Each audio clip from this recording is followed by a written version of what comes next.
Hello, and thank you for joining me. My name is Catherine Smith, and I'm a senior at the University of North Carolina at Greensboro. I'm also currently a dental hygienist, and I have been working full-time in dentistry for the last 12 years.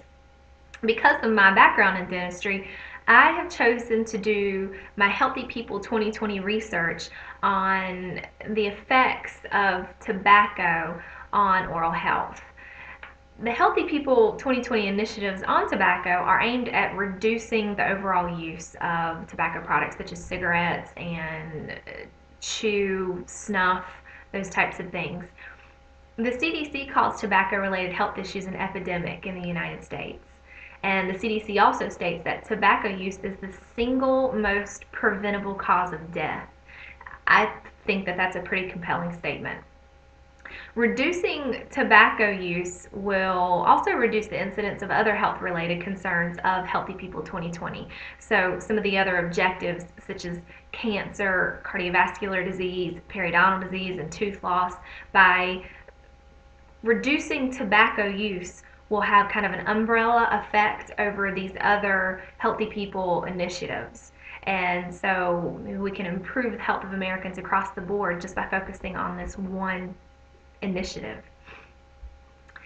Oral health is defined as being free of diseases associated with the mouth, the oral cavity, throat, and other pathologies that affect the craniofacial areas and systems. It goes beyond just having good teeth. Oral health is a part of overall well-being.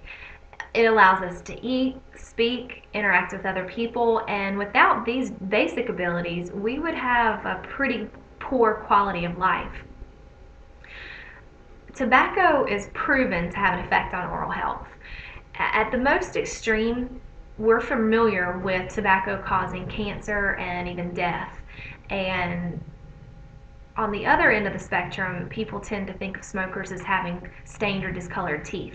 And this is pretty mild. It's also more of an aesthetic issue. It's not a functional issue. And so staining of the teeth is not really a health concern. It's sort of the in-between health effects from tobacco that are the most prevalent. In my career, I see people daily who have chronic inflammation of their mouth. And chronic inflammation of the gums is the definition for gingivitis. And gingivitis is typically caused by a bacterial biofilm, and we know this as plaque. Most everyone's familiar with that term. And most everyone is familiar with the fact that if you don't get your teeth clean enough, if you're not able to get the plaque off, that you're going to have gingivitis. The problem is there are people who do a great job at reducing the amount of bacteria that is present in their mouth, yet they still have degenerative gingivitis because they're using tobacco products. The composition of cigarette smoke causes a change in the epithelial lining of the oral mucosa. And this is usually the first visible sign of tobacco's effect on oral health. I can usually look at a person's mouth and tell if they're a smoker or not just based on the appearance of their gums. So going beyond the odor, there's usually a cigarette smell, and also the staining of their teeth. If you can just look at their soft tissues, you can usually tell that they are using tobacco products of some type.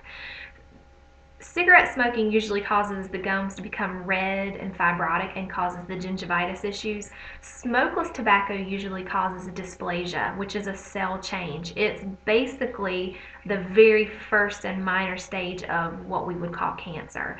And when a person starts to use snuff or smokeless tobacco, the site at which they place their tobacco becomes whitish and wrinkled, and it's a little bit different manifestation from the cigarette smoke, but it is still a change in the tissue. And given long enough use, that dysplasia can become a lot more detrimental and integrate into other areas of the mouth, and at the very extreme can cause severe cancers that require surgeries to remove parts of your jaw or face.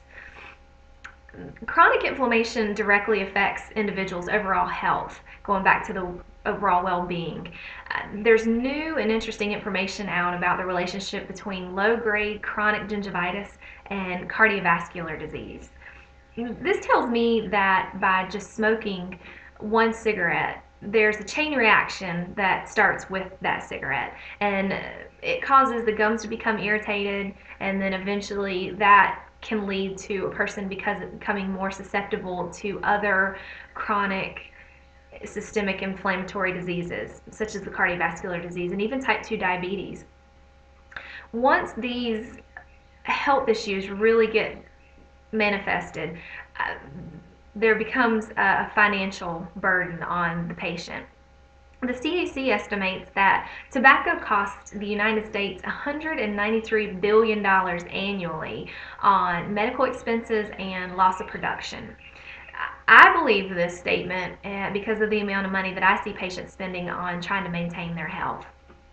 Not only are they spending a lot of money daily for their packs of cigarettes, but a majority of the patients that I see who smoke need extra cleanings a year just to keep the inflammation to a minimum. Usually, insurance, if a person has dental insurance, will only cover the two typical cleanings a year once every 6 months. They're not going to cover these extra cleanings, and so that's money out of people's pockets to try to stay on top of things.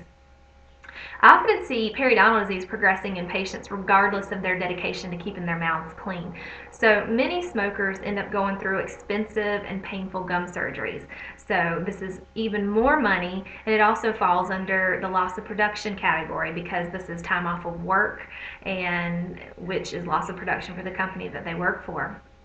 As long as a person continues to smoke, their gum disease is always progressing. So regardless of the intervention that they have and how much money they're spending on their health, there's still that progression of disease. I hope that this talk today has given you a little insight on into the health manifestations, the oral health manifestations of cigarette and tobacco use, and hopefully will help you to think twice before picking up your next tobacco product. Thank you.